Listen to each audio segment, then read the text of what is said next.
Thank you.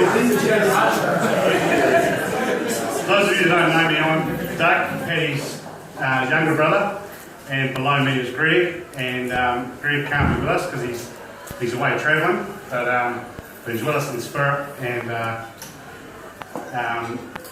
he's really sorry he couldn't be here, but it's just the way things have worked out. So I know that Mary Ann wants to say a few words, but just before she does, I'll just get my bit out of the way. We're here tonight for Paddy's 30th. So looking around the room, I'm recognising a few people from Mum's 60th. And I can't help but think that Mary Ann's trying to have a second batch. She's had her party and she might have thought there were a couple of things she could do better, so she's come over to the West Coast to the Wild West. Anywho, I want to sort of say a few words about my brother Paddy, and I'll go right back to the start and look around. I don't know everyone real well, and a few of the things might go over your head a bit, but I'm going to take the chance anyway. When we were born in England and we moved out, I was 5 years old, and Paddy was going on 7. And I remember our first week at St Patrick's School in Brindwick in Christchurch.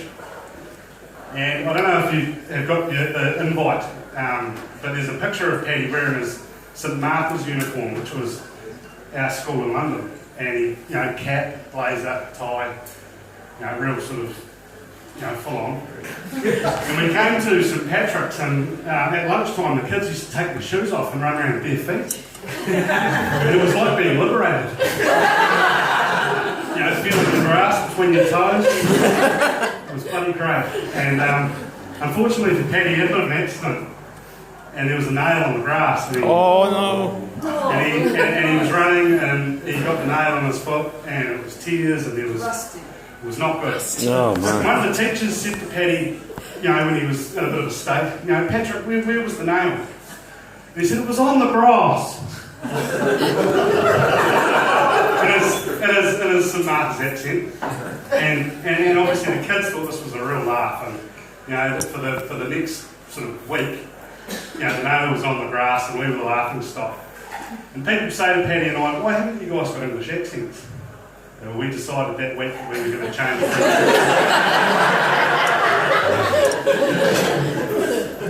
So from St Patrick's, we went to St Bede's, and at St Bede's, Paddy was a role model for everyone there, and he was a great public speaker and a debater.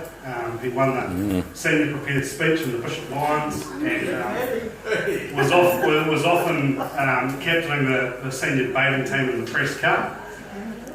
Also playing sport, rugby, his love of the outdoors, which is the reason he's on the West Coast, his love of kayaking and outdoor pursuits. It's incredible to see how he's sort of used that, and he's still doing that. He's kind of never left.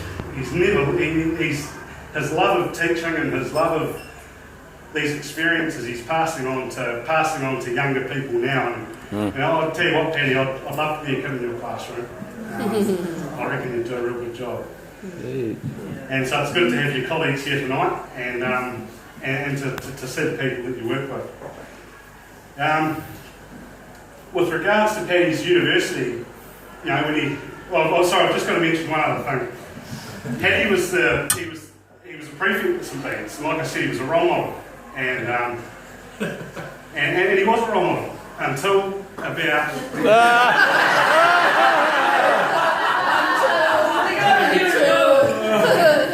Until he was a rugby trip to Japan, and they took a squad of boys away, and if you were looking at the All Black model, Paddy would have been in the leadership team. But after the rugby games were over, what happens on tour stays on tour. We never heard the story. Paddy went away at prefect and he came back without his badge. But look, we're in the Baroa Hotel, and there's another BDN in the pub tonight who also lost his prefect badge. And it's good to see Alan Monk here behind the bar. So you're in pretty good good company there, Paddy. And I believe you got it back, so it's not the end of the world. No. But then off to university, Paddy went, and it just seemed like forever. You know, and you'd go out on the town and people say, oh, how's Paddy? What's he up to? Oh, at university. And I was forever saying this. I thought, God, you know, where are they? He's always going to be at university. But, and I won't forget when he finally got his degree and he went to graduate school and we had a party at Hamilton Ave and Bernie and Kath Monk came over and we celebrated that and it was fantastic. And Paddy, you've done your time in Oamaru at St Kevin's and you've been away travelling and you know, you've really found your feet here in Greymouth. And so all I want to say is to the best man I know on the best coast I know. Oh. Yeah.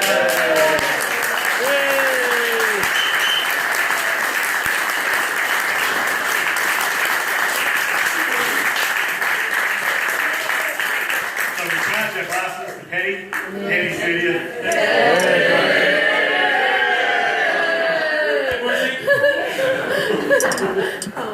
Thanks for that, Doug. Got off pretty lightly there, I think.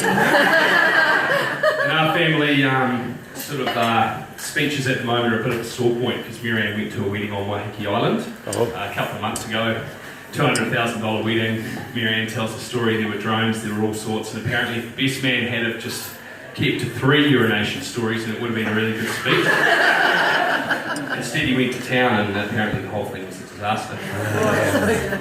So look, you're here tonight. Thanks very much for coming. It's awesome to see some old faces, and a lot of you guys have gone to a huge effort to come here. I really, really appreciate it. The story behind this, Auckland, yeah. The story behind this is Mum was over on for work a couple of months ago, and she raised the matter. She said, "Now, what's going to happen with your 30th?" And I said, "Nothing, 4th of May I'll turn 30 and next day will be the 5th and I'll be 30. And she said, no. So she forced me to walk down to the, not even sure what it's called, I think it's like James Print in Greymouth and printing place, make some invitations and send them out.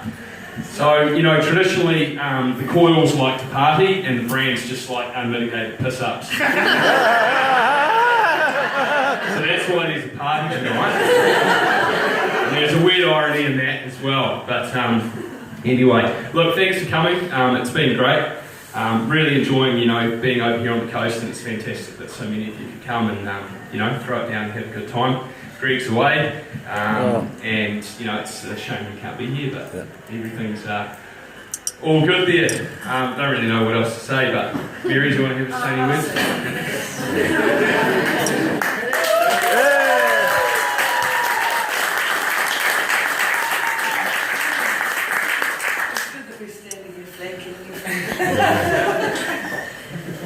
It is a tradition in our family that we make speeches at parties, and it's also a tradition in our family, or my family anyway, that you've got to have a reason to party, you've got to have a reason to celebrate. And 30 years ago, I actually can't believe that 30 years ago, the people at the Royal Free Hospital in London cut me open and you came out. It was so fantastic for me. He was such a wonderful child, and I know that people that have children, they love their babies, they really do. He's so really gorgeous, and he was from then and he is now. And when I went to St. Bede's once I went to the school fair, it was just to support the place, and a woman came running across the grass and she said, excuse me, are you Paddy's mother? And I said, yes, I am. She said, let me buy you a coffee or a drink. I want to thank you for having Paddy. And I couldn't believe this. And apparently Patrick had taken, he was the boarding master at the time, and this boy was going to be kicked out and the whole thing was going to be a shit sandwich for that family. And Patrick had saved the day for them. And I said to her, I can assure you, on the day that I had Paddy, you were the last person. But that's what Patrick's been like, as a nice little boy from the get-go. And when my mother came over and met him when he was 2, she said to me afterwards, he thinks he's a man. And actually he always did. He's always been like, he's been a caring and wonderful person with great integrity. And I'm really proud of you, Paddy, and so is your father. Andrew Brothers. And look, he's 30, and I'm 60, and he's 30, and I'm 50. So here we go. Happy birthday, Paddy.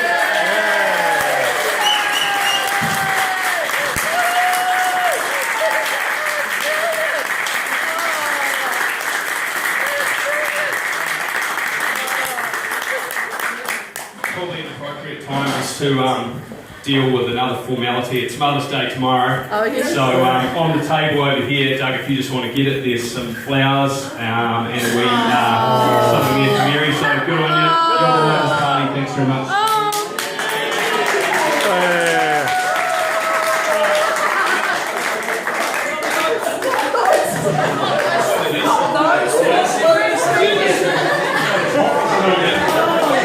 Gorgeous. Thank you, bravo. Happy Mother's Day.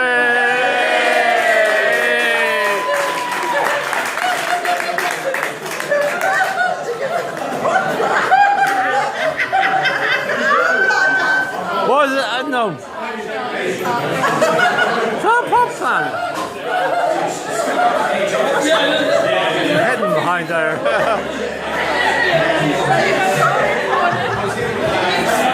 I'll turn it off now and then you can put it on Facebook. Okay.